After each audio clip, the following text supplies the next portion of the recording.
안녕하세요. 검사학개론의 만두집 아들입니다. 모험을 즐기다 보면 가방에 가득 차는 아이템들을 어떻게 정리하시나요? 어떤 게 필요하고 어떤 게 불필요한지를 몰라서 그냥 꾸역꾸역 창고에 넣고 계신가요? 오늘은 초보 모험가분들의 시점에서 필요한 창고 가방 아이템 정리를 해보도록 하겠습니다.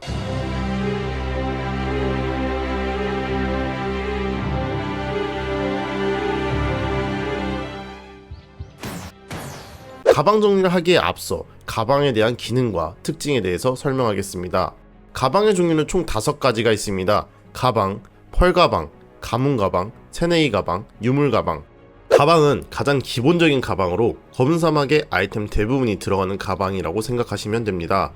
가방 검색에 찾는 아이템을 검색하면 찾는 아이템이 어디 있는지 표시가 됩니다. 정렬 기능을 사용할 수 있습니다. 자동 정렬, 등급, 강화 단계, 무게, 적재량, 장착 부위 순으로 정렬할 수 있으며 주로 자동 정렬 또는 무게 정렬을 사용합니다. 카테고리 보기, 슬롯 보기 중 보기 방법을 선택할 수 있습니다. 고인물 모험가분들은 주로 사용하던 슬롯 보기를 사용하고 초보 모험가분들은 구분하기 쉬운 카테고리별 보기를 사용하곤 합니다. 물론 초보 고인물 상관없이 모험가 여러분이 보기 편한 걸로 사용하시면 됩니다. 가방칸은 최대 192칸까지 확장할 수 있으며 가방칸을 확장하는 방법으로는 퀘스트, 이벤트 보상, 펄템, 가방 슬롯 확장권으로 가능합니다. 퀘스트로 확장하는 경우 메인 의뢰와 추천 의뢰, 가방 확장에 있는 퀘스트를 깨시면 가방 확장 아이템을 얻을 수 있습니다. 단, 퀘스트로 가방 확장하는 데에는 한계가 있습니다. 그 외에 가방을 확장하기 위해서는 펄 아이템을 구매하여 가방을 최대 192칸으로 확장할 수 있습니다. 밸류 패키지 효과 중 가방 창고 확장 플러스 16칸이 있으므로 밸류를 사용하시는 모험가는 가방 확장 아이템으로 176칸까지만 확장하시면 나머지는 밸류 패키지 효과로 192칸까지 사용할 수 있습니다. PC방 모험가는 24칸 보너스 때문에 168칸까지 확장하시면 됩니다. 가방의 무게는 펄 상점에서 최대 소지 무게 증가를 구매하여 늘릴 수 있습니다. 요즘 대세는 최대 소지 무게 증가를 구매하는 것보다 창고 메이드를 구매하는 것이 대세입니다. 최대 소지 무게 증가는 캐릭터별로 구매해야 합니다. 만약 여러 캐릭터를 키우게 되는 경우 다른 캐릭터에 또다시 구매해야 합니다. 그에 반해 창고 메이드는 가문 공유이기 때문에 여러 캐릭터를 사용하더라도 창고 메이드를 통해 가지고 있는 무거운 잡템 등을 옮길 수 있어서 무게보다 메이드를 구매하는 추세입니다. 펄 가방은 펄 상점에서 구매한 아이템이 들어가는 가방으로 가방칸은 192칸이며 별도의 확장이 불가능합니다. 펄 의상을 정말 많이 구매하는 모험가분들이 아닌 이상 펄 가방을 모두 사용하는 경우가 없어서 굳이 정리할 필요는 없습니다. 가문 가방은 추천 의뢰, 모험 지원, 레벨 60 더욱 커진 가문, 그에 맞는 가문 가방 퀘스트를 완료하면 얻을 수 있는 가방입니다. 가문 가방은 말 그대로 가문에 있는 캐릭터가 모두 같이 사용하는 가방으로 주로 물약, 오네트 오도어, 주문서, 펫먹이, 일꾼 회복 아이템 등 여러 캐릭터가 공용으로 사용할 만한 아이템을 넣어두는 가방입니다. 가문 가방 칸 무게는 펄 상점을 통해서 확장할 수 있습니다. 일반 가방과 비교하여 펄 비용이 비싼 편으로 너무 많이 구매하는 것보다는 적당히 구매하는 것을 추천합니다. 새내기 가방은 계정 생성 후 2개월간 주는 새내기 초보 모험가를 위한 가방입니다. 가방 칸은 50칸이고 확장할 수 없으며 가장 큰 장점은 무게 제한이 없습니다. 초보 모험가의 경우 무게가 많이 나가는 아이템은 새내기 가방에 보관하는 것을 추천해드립니다. 사냥 중에 나온 잡템, 블랙스톤, 사냥 중에 사용할 물약, 그 외에 무게가 많이 나가는 아이템들과 같이 말이죠. 유물 가방은 유물, 광명석만 보관할 수 있는 가방입니다. 유물은 보관할 수 있는 종류가 제한되며 펄 아이템 유물 가방 확장권을 이용하여 늘릴 수 있습니다. 같은 종류의 유물은 개수 제한 없이 보관할 수 있습니다. 광명석은 무제한입니다. 창고나 거래소에 유물이나 광명석 보관하지 말고 유물 창고 이용해 주시기 바랍니다. 가방에 관한 설명은 끝났으니 가방에 있는 아이템을 정리하러 가보시죠. 잡동사니 모두 팔기. 우선 상점 기능이 있는 NPC를 찾으시면 됩니다. 마법관지기, 자파상점, 대장장이, 요리상인 등 다양한 NPC가 상점이 있습니다. 창고지기는 상점이 아닌 교환소입니다. 상점에 방문하셔서 잡동사니 모두 팔기를 클릭해주세요. 모험 중에 반려동물이 주워온 잡템을 판매해줍니다. 거의 대부분 필요 없는 아이템을 자동으로 판매해주며 필요한 아이템일지라도 얻기 쉬운 아이템이니 걱정하지 말고 판매해주세요. 이 부분만 하셔도 이미 많은 아이템이 정리가 되실 겁니다. 거래용 창고 이용. 거래용 창고는 거래소장 NPC 또는 창고지기를 통해 사용할 수 있습니다. 거래용 창고의 장점은 가방 칸이 무제한입니다. 아이템 중 거래소 정보가 있는 아이템은 거래용 창고에 보관할 수 있습니다. 이를 이용하여 아래 두 가지의 경우에는 거래소에 올릴 수 있는 아이템은 거래용 창고에 보관하는 것을 추천해드립니다. 가방 칸을 많이 차지하는 아이템, 개수가 몇 개 없는 아이템. 가방 칸을 많이 차지하는 아이템은 대표적으로 장비, 악세, 수정류가 있습니다. 모험 중에 다양한 아이템을 획득하실 수 있습니다. 그러다 보면 반지를 수십 개씩 얻을 수 있는데 이걸 창고나 가방 칸에 보관하는 경우 수십 개의 가방 칸을 차지하여 아이템 보관 장소가 부족해집니다. 하지만 이런 아이템을 거래소에 보관하는 경우 거래소에는 가방 칸이 무제한이기도 하며 거래소에 옮기는 경우 한 개의 아이템으로 뭉쳐서 보관되기 때문에 아이템 칸을 조금 더 넓게 사용할 수 있습니다. 개수가 몇 개 없는 아이템은 모험 중에 10개, 20개 미만으로 얻는 여러 종류의 아이템들입니다.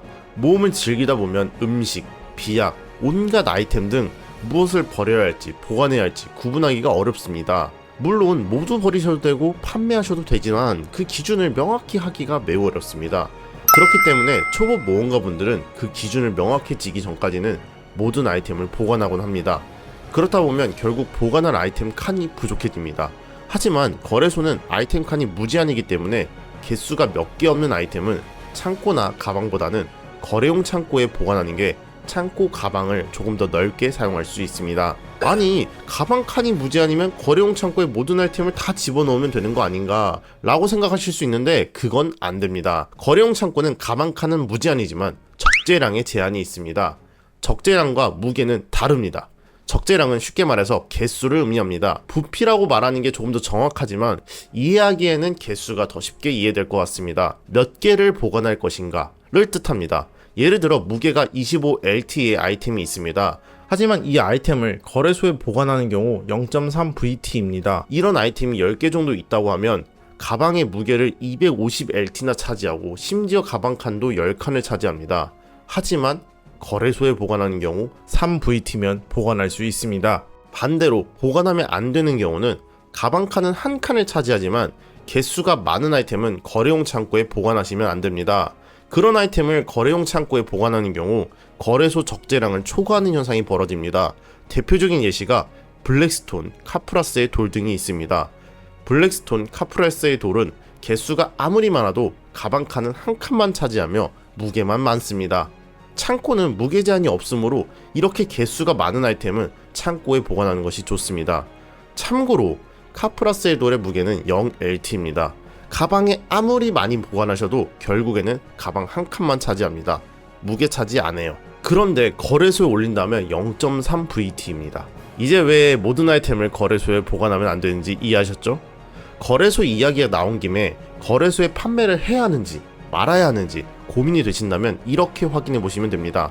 판매하고자 하는 아이템을 거래소에 검색해 보세요. 검색을 했을 때 구매되기가 많이 걸린 상품이라면 나중에 필요할 수 있는 아이템이니 판매를 하지 않는 게 좋습니다. 반대로 판매되기가 많이 걸려있는 아이템은 판매하셔도 무방하다고 생각하셔도 됩니다. 물론 예외인 아이템이 있습니다. 블랙스톤, 카프라스의 돌, 뾰족한 흑결정 조각, 기억의 파편 등 강화재료는 추후 모험 중에 사용할 수 있는 아이템이기 때문에 판매를 하지 않는 것이 좋습니다. 판매를 하고자 하신다면 거래용 창고에 아이템을 넣으신 후 거래소 UI를 열어 판매 클릭 후 판매하고자 하는 아이템을 클릭하신 후 원하는 가격 클릭 후 물품 등록을 누르시면 됩니다.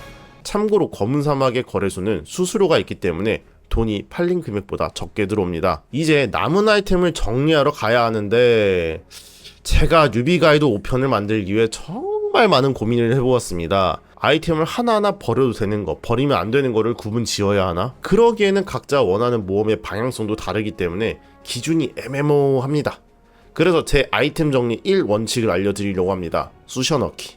솔직히 검은 사막의 창고 칸을 모두 합치면 정말 많습니다. 창고 모든 칸을 다 차지할 정도가 되었다면 그건 이미 초보가 아닌 고인물이 되었다고 생각합니다. 창고 정리는 그때 가서 생각하고 우리는 우선 쑤셔 넣읍시다. 보통 모험가분들이 창고 칸이 부족하다고 말씀하시는 이유는 같은 아이템을 벨리아 창고, 하이델 창고, 올비아 창고 등 여러 군데에 쑤셔 넣었기 때문입니다. 같은 아이템을 한쪽 창고로 몰아 넣어주기만 해도 창고 정리가 훨씬 쉬워집니다. 그리고 여러분의 창고 정리를 도와줄 자동 넣기 기능이 있습니다. 모험을 즐긴 후 창고지기에 방문하여 자동 넣기를 한다면 가방에 있는 아이템 중 이미 창고에 들어가 있는 아이템은 알아서 자동으로 들어가게 됩니다. 마그누스를 모두 완료하셨다면 다른 마을 창고에 있는 아이템까지 알아서 들어가서 가방이 정리됩니다. 우리는 처음에 몇 번만 창고에 아이템을 넣어주고 나서는 자동 넣기만 하면 검은 사막 아이템 정리가 끝납니다. 이래도 마그누스 안 할 거야? 다시 한번 주의를 드리지만 같은 아이템은 같은 창고에 보관하여 여러 창고 칸을 차지하는 것을 주의해 주시면 됩니다. 참고로 창고는 무게 제한이 없습니다. 이벤트 보상 받고 하다 보면 창고 칸이 부족해집니다. 그리고 주로 사용하는 아이템을 이 창고 저 창고 쑤셔 넣다 보면 꺼내기가 불편합니다. 그렇기 때문에 저희는 창고를 확장할 것입니다. 창고 확장은 집 구매와 펄 아이템 구매를 통해서 확장이 가능합니다. 펄 아이템은 1칸, 4칸, 8칸으로 구매가 가능하며 최대 192칸까지 확장이 가능합니다. 이 또한 밸류 패키지를 고려하여 가방 칸과 마찬가지로 176칸으로 확장하셔야 밸류 효과를 받아 192칸까지 확장할 수 있습니다. 후구 모험가 여러분, 언제나 펄이 여러분의 편의성을 책임지고 있으니 마음껏 구매하시기 바랍니다. 집 구매로 창고를 확장하기 위해서는 공원도가 필요합니다. 공원도는 퀘스트, 부산물, 교환 등으로 올릴 수 있으며 가문 공유입니다. 공원도는 한번 사용하면 사라지는 것이 아닌 다시 집을 판매하는 경우 공원도가 회수됩니다. 지도를 열고 창고를 확장하고자 하는 말을 클릭하시면 다양한 집을 확인할 수 있습니다. 집을 구매하여 창고, 숙소, 목재 가공소 등 다양한 용도로 사용할 수 있습니다. 각 집마다 여러 용도가 정해져 있으며 그중 용도를 모험가가 선택하여 고를 수 있습니다. 지도를 열고 우측 상단 두 번째 메뉴를 클릭하여 창고를 클릭하면 집 구매 시 창고를 확장할 수 있는 집들이 표시됩니다. 이들 집들 중에 클릭하신 후 창고를 확장할 수 있습니다. 집마다 1단계, 2단계, 3단계 등 단계가 있으며 단계가 올라간다고 공헌도가 더 소모되는 게 아니라 약간의 은하만 소모되기 때문에 무조건 최대 단계로 구매하시면 됩니다. 집 구매 시 집 색깔이 총 3종류가 있습니다. 파란색은 집 구매가 가능한 집, 흰색은 이미 집 구매를 한 집, 회색은 집 구매 시 조건이 필요한 집입니다. 만약 구매하고자 하는 집이 회색의 경우에는 구매 조건을 확인하셔야 합니다. 보통 구매 조건은 해당 번지의 앞 번지부터 순서대로 구매하시면 됩니다. 일괄 구매를 하는 경우에는 앞 번지의 집은 자동으로 창고 1단계가 구매되기 때문에 꼭 단계를 다시 올려주셔야 합니다. 그럼 이제 아무런 창고나 늘리시면 안 됩니다. 고인물 모험가분들이 이렇게 말합니다. 공헌도 효율 좋은 창고가 어디죠? 다시 돌아가서 보면 집을 구매할 때 공헌도 1을 소모하여 3칸의 창고를 확장합니다 라고 되어 있습니다. 모든 집이 동일한 조건이 아니라 어떤 집은 공헌도 1을 소모하여 16칸의 창고를 확장하고 어떤 집은 공헌도 5를 소모하여 12칸을 확장합니다. 분명 같은 공헌도를 사용하고도 창고 칸 확장되는 칸의 수가 다른 것입니다. 그래서 이걸 보고 공헌도 효율이 좋고 나쁘고를 말하는 것입니다. 일반적으로 기본 효율이 공헌도 1 소모 시 창고 3칸 확장이라고 생각하시면 됩니다. 공헌도 2 소모 시 6칸, 3 소모 시 9칸. 해당 내용은 추후 조금 더 자세한 내용으로 찾아뵙겠습니다. 이보다 작은 창고들은 효율이 좋지 못한 창고라고 생각하면 됩니다. 지금부터 창고 효율 좋은 마을들을 추천해 드릴 테니 해당 마을의 창고를 열고 그 창고에 아이템을 쑤셔 넣으면 됩니다. 아침의 나라 남포모들마을, 달벌마을, 높새 벽골마을, 육조거리, 북포 고두마을, 에일마을, 오드락시아, 무즈가르의 경우 공헌도 효율 대비 좋은 창고들이 정말 많으니 초보 모험가 분들은 위 창고를 사용하시면 됩니다. 이 외에도 효율 좋은 창고를 정리해둔 사이트 공유해드리니 참고하셔서 창고를 확장하시길 바랍니다. 보통 창고 효율이 좋은 마을 중에는 절대 포함되지 않는 마을이 있습니다. 바로 벨리아입니다.